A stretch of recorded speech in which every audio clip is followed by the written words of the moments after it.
Hi, welcome to my channel. I'm Shamapta and today I'm gonna read all the minimalist products I have used throughout all these months, and this is gonna be only based on my experience. I'm not gonna talk much about ingredients and formulation because 90% of these things I have reviewed in details, ingredients wise, like everything, formulation, texture.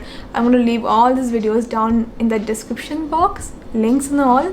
So yeah, this is gonna be my experience, how I find these things. So yes, for a few products ingredients can be really good, but if those things didn't work for me, I'm gonna rate like one out of 10.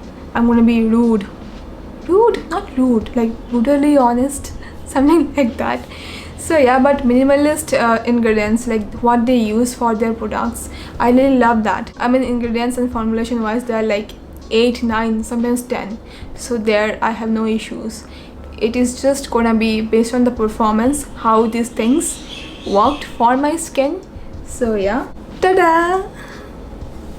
I just said tada and Tata like thought I was calling him, which I looked at me, he was sleeping. So first I have, okay, what? Oh god. Oh my god, why this? They're hair growth actives.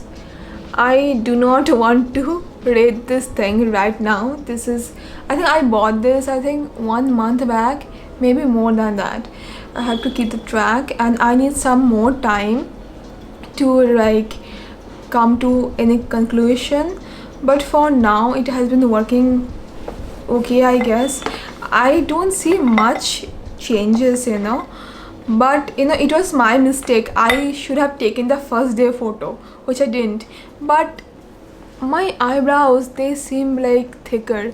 Let me know if you find that too, because if you have been watching my videos, you will be seeing my eyebrows frequently. So do you think these are thicker? So I have been using this mostly on my eyebrows and here, because I tried using this all over my scalp. I don't know for what reason my scalp felt hot. I shared this in my stories, but there are people who told me that they don't feel like that. They don't feel that warm sensation on their scalps.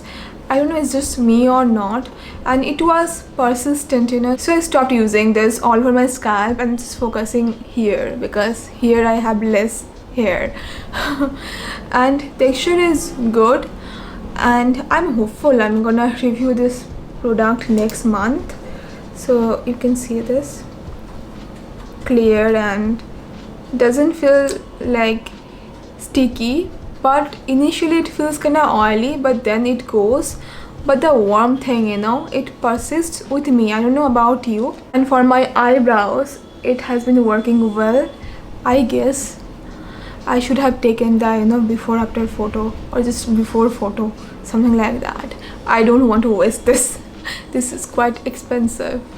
So for now I'd rate it like 5, because I need some time to see the result.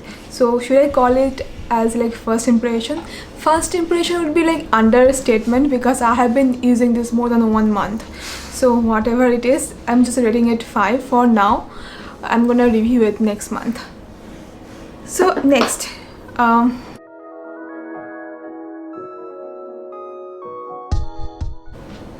Alpha Arbutin Serum 2%. I really love this one. It worked really well on my dark spots. I don't use it anymore because I do not have dark spots anymore, but I remember it helped me a lot. I don't have much serum left. I think now they have also changed the packaging. I didn't buy it because I don't need it anymore. It worked really well for my skin, so I'm rating this 10 on 10. If you have dark spots, pigmentation, you can try this one. I really loved it, and the texture is also good, non-sticky. My skin absorbs it quite well. Really love this. Alright, next. I know this is a cream, the moisturizer.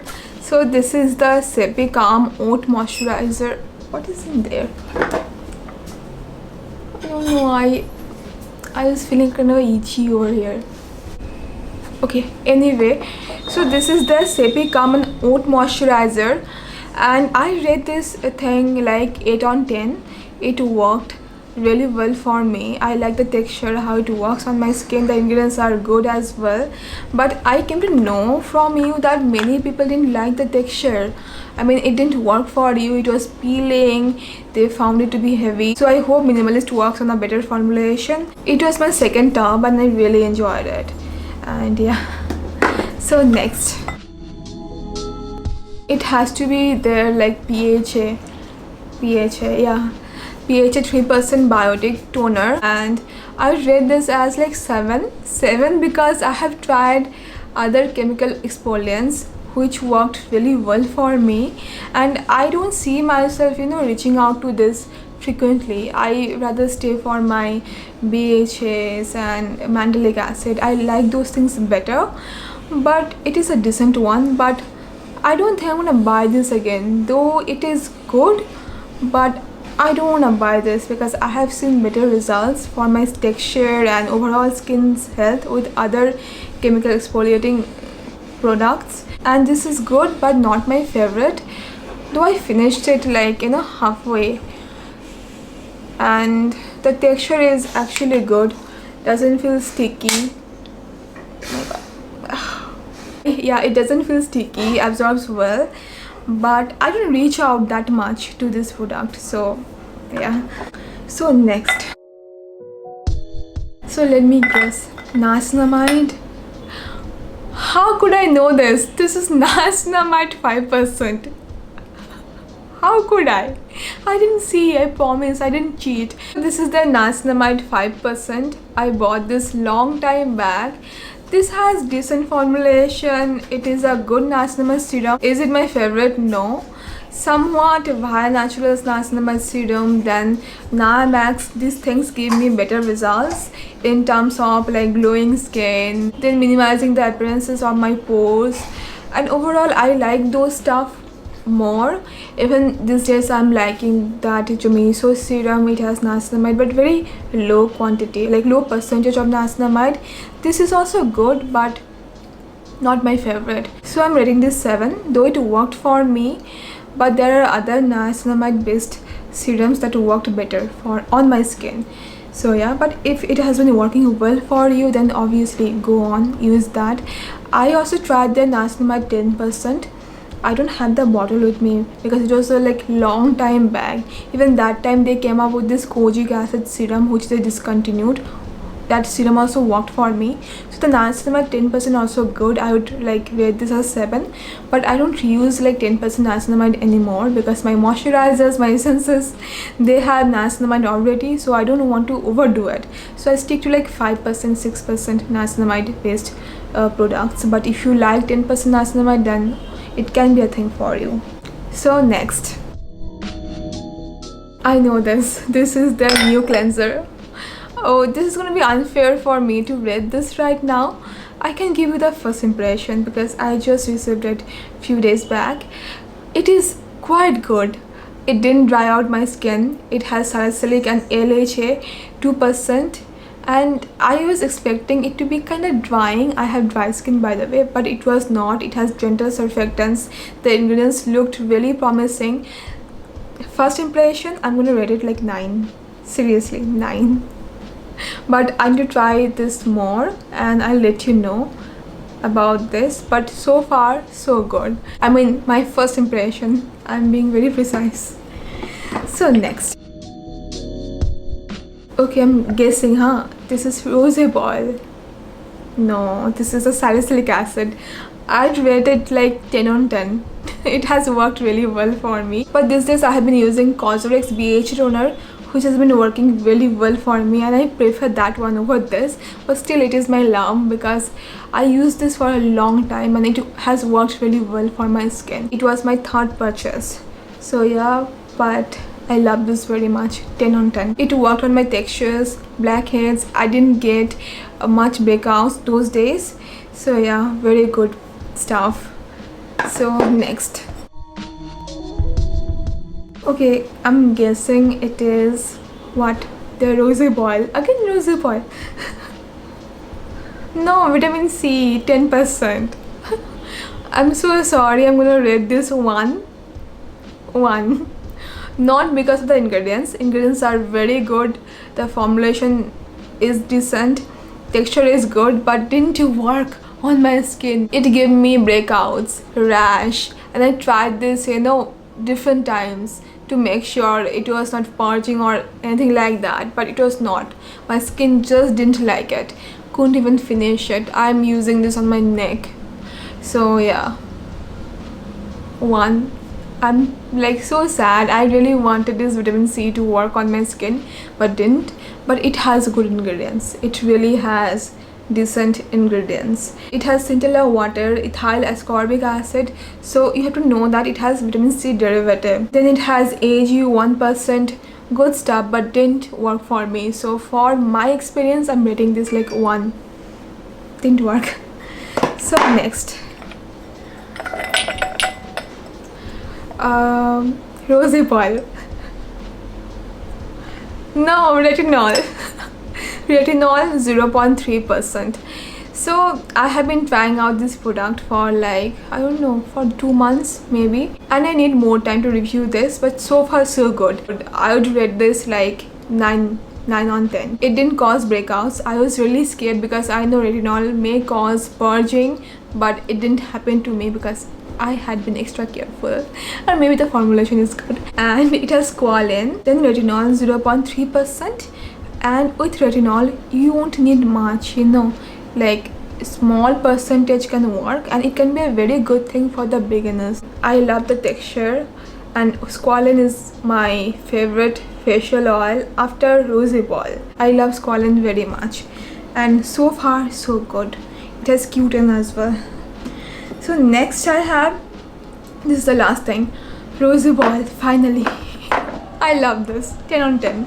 I was so scared to use rosehip oil because I used rosehip oil like long time back. My skin reacted badly, but then I tried this. Initially my skin was breaking out for like 1 week. My skin was in a bad state. I shared some photos even on stories, YouTube stories, but then it is the best oil ever. I mean, it has been working really well for my skin. I can see my skin is in a better condition, it's glowing and all. It also has vitamin C derivative like 3%, and I really don't know how much it is working on this serum because 3% is quite less and it is just vitamin C derivative. So anyway, but the oil, this thing right here has been working well for my skin, and I can't stop using it. Like, these are my 2 favorites, like squalene and rosehip oil if it comes to like facial oils. I also have this squalene. I don't know why did I keep it. I couldn't find it, So I'm rating their squalene as well, like 10 on 10. Minimalist squalene 10 on 10. Rosehip oil 10 on 10. These 2 oils are 10 on 10. At least for my skin, it worked very well. I really didn't expect much from rosehip oil. I thought it's gonna give me like worst skin ever, maybe, but still I wanted to try because I heard a lot of good things about rosehip, but I heard also bad things about rosehip because many people, no matter how much they try it, no matter how much precautions they take, their skin just don't like rosehip oil. So if it is something doesn't go with your skin, stay away from this. But for me, rosehip oil rocks. This is actually very lightweight. Even squalene is very lightweight. Squalene is very stable, and the rosehip oil is kind of unstable. It can go bad easily because it is unsaturated oil. Squalene is saturated oil. I have made an entire video on this facial oils, saturated, unsaturated, this and that. I'm gonna leave the link down below for you to have better understanding. But yeah, this rosehip oil is love, at least for me. So yeah, that was my rating of these things, and I hope you found this to be useful, and let me know if you want me to make more videos in this way. So yeah, that's all for now. I hope you found this to be helpful, and thank you so much for watching, and see you very soon. Bye bye. But the question is, why did I keep the squalene? I need it. I want to massage it on my skin today. Like, what I do, sometimes I take squalene and massage for like 5 minutes, then I use a cleanser, and I wanted to do that today. I have to find it. I'm losing stuff, you know. I lost my blush. That, even I forgot the name of the brand. It was my favorite blush, peach blush. From Note peach blush. I lost it. Couldn't find it. Now this Squalene. I lost my this like head massager as well. I don't know where these things are going. It's my mistake only. He woke up just now. Mama, খেলতে যাবি? চল.